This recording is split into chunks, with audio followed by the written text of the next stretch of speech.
Así es, jóvenes, estamos aquí de vuelta en su programa Enlace JA con Daniel Castañaza y Gabriel Castañaza.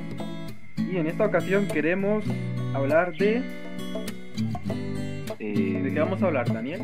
De ahí, adivinen de qué. Vamos a hablar, así no sé, ¿verdad?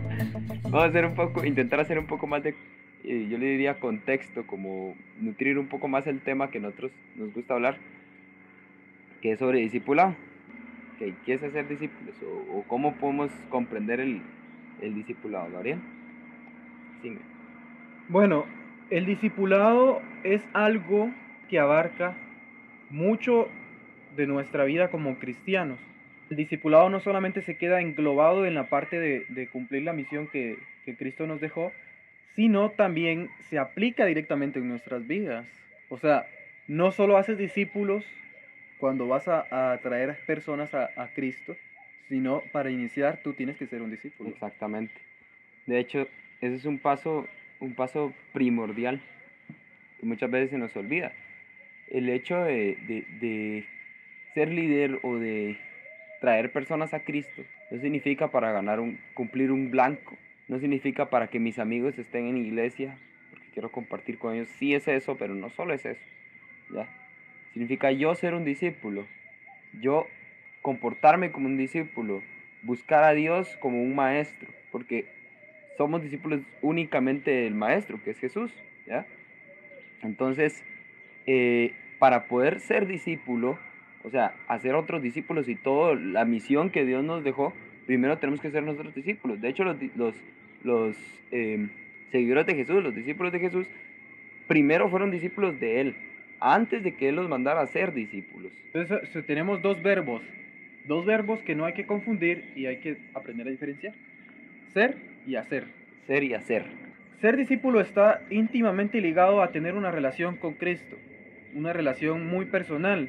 En una ocasión yo hablaba acerca de uno de los discípulos del famoso pintor Leonardo da Vinci, que tenía un discípulo, y algo interesante y curioso es que este discípulo realizó una copia de el famoso cuadro de Leonardo, que es la Gioconda, o más conocido como la Mona Lisa.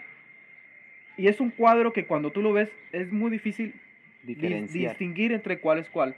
Entonces, algo que se aprende en el hecho de ser discípulo, y ahí lo vemos de una forma muy práctica, es que el discípulo hace las cosas tan parecidas a su maestro que la gente no distingue entre quién es quién.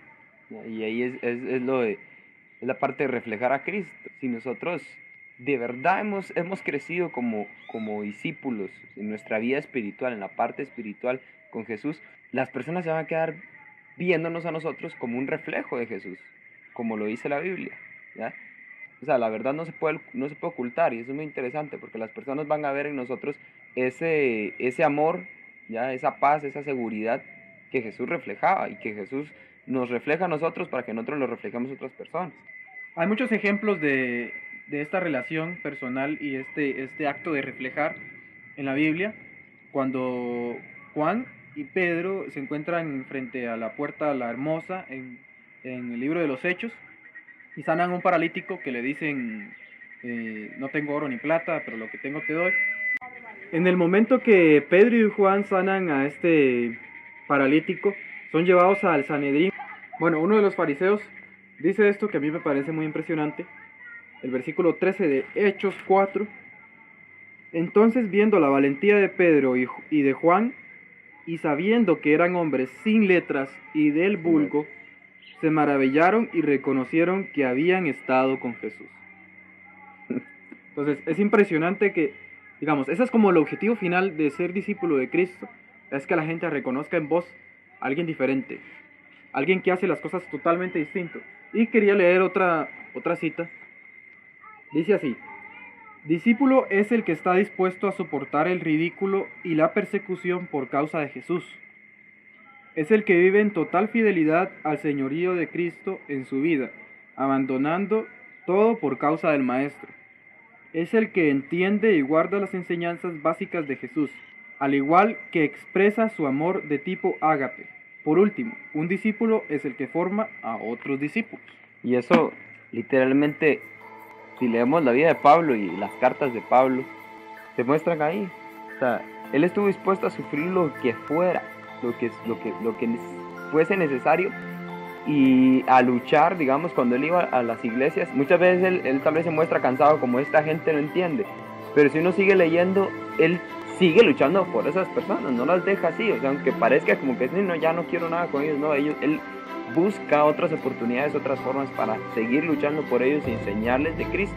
Él estuvo en la cárcel, ¿verdad? Él aguantó hambre, aguantó picaduras, aguantó enfermedades. El hecho de ser discípulos tampoco es como tan fácil, en el sentido, o sea, tan regalado. Soy discípulo y ya, ¿no? No, sí hay que luchar y todo, pero eso es parte del gozo que uno siente, el ver esas personas transformarse, y Dios lo recompensa a uno, ¿eh? Dios igual siempre lo recompensa a uno, tanto aquí como en el cielo. Al ser discípulo de Jesús, uno termina conociendo lugares, personas que nunca hubiera conocido, crece como persona y otro montón de cosas positivas, ¿ya?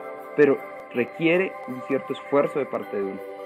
Algo que no me gustaría dejar de lado en la parte de ser discípulo es que a veces, como cristianos, no siempre somos discípulos de Cristo. A veces hacemos las cosas o porque las tenemos que hacer, se nos olvida la relación que tenemos que tener con Cristo. Eso duele mucho y eso lastima mucho la vida, porque eres líder, estás en la iglesia, metido en las cosas de Dios, pero no tienes una relación con Cristo. O sea, y eso hace que tu vida cristiana sea monótona.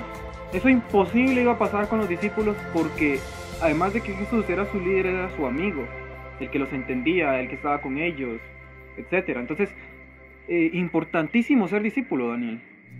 Pero hay una parte importante en el discipulado, que es, por lo general, la que siempre se habla,